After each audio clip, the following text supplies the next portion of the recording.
as its value. So the whole point is those scientists who want to contribute their time and their effort and their money and their energy to write grants to get philanthropic organizations to endorse their research, this is how we progress totally, right? This is where we need to go. So that scientists need to, as we'll see in a bit, need to be incorporated into the discussion. Okay, so that's hopefully very clear. I don't want to sort of beat the issue to death. All right, next point, number 7, quote from Horkheimer, bottom of page 4. Science is ideological. Direct quote from Horkheimer, right? Science is ideological. To say it is ideological is not to say that its practitioners are not concerned with pure truth. As soon as people hear ideological or ideology, they think to themselves, oh, this stuff is hokey, it's illegitimate, it's abstraction. As a social scientist who deals in ideology, I have great difficulty with editors when I go to submit publications, when I go to submit books, because they don't quite understand yet the importance of purely abstract thought. Your research really isn't legitimate until you've incorporated some sense of history or some case study, right? And when people hear ideology, it's like, well, I don't want to be affiliated with that.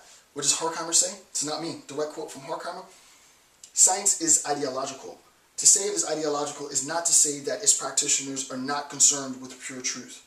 The occurrence of ideology in the members of a society necessarily depends on their place in economic life.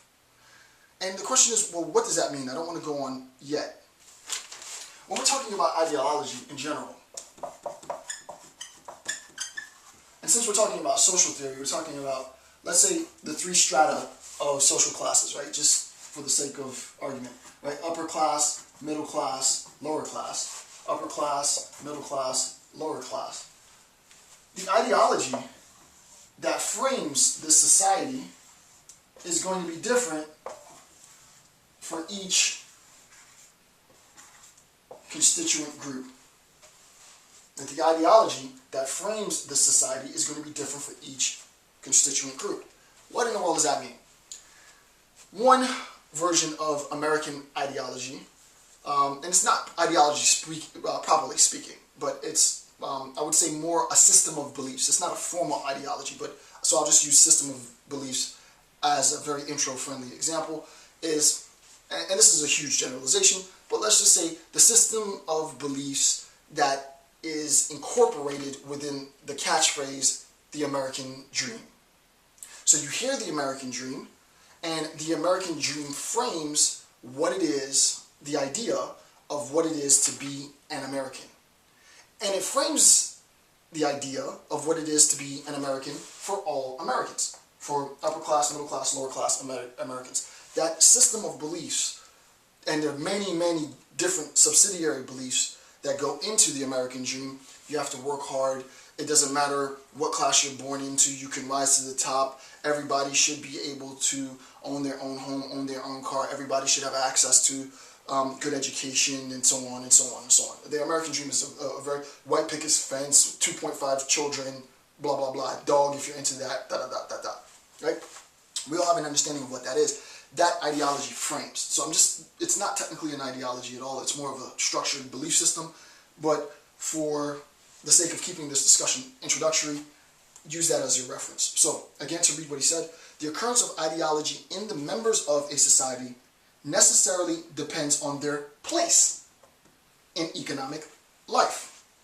Only when relationships have so far developed and conflicts of interest have reached such an intensity that even the average eye can penetrate beyond the appearance of what is really going on, does a conscious ideological apparatus in the full sense usually make its appearance. What in the world does that mean? I'll read it again slowly and then I'll explain it. Only when relationships have so far developed and conflicts of interest have reached such an intensity that even the average eye can penetrate beyond the appearance of what's really going on. What does that mean? Insofar as I'm talking about the American dream as an idea, as a system of beliefs, is only viable insofar as members of the population, despite their various economic classes, buy into that system of beliefs, that it is possible that I can actually own a home. And unlike what happened to me and my wife, where we bought the house and we added value to the house by putting in wood floor, my first house, by putting in wood floors and a sunroom, and it was nice on the lake and da-da-da, and then I get a job and we want to relocate, we have to relocate so that I can go to work, and every other time in history they were able to sell the house and make a profit, and now I have to short sale the house and the house is upside down $100,000. You think to yourself, well, wait a second, this system of belief is flawed. I'm starting to see through the appearance because of my personal experience, and this is happening on a massive level in the middle class. The middle class is starting to see through the appearance. This is not me, this is Horkheimer. He says this specifically. Only when relationships have so far developed and conflicts of interest have reached such an intensity that even the average eye can penetrate beyond the appearance of what is really going on does a conscious ideological apparatus in the full sense usually make its appearance. Now the middle class sees. They see, but they don't see it in the same sense that they used to see it. It's no longer a fairy tale.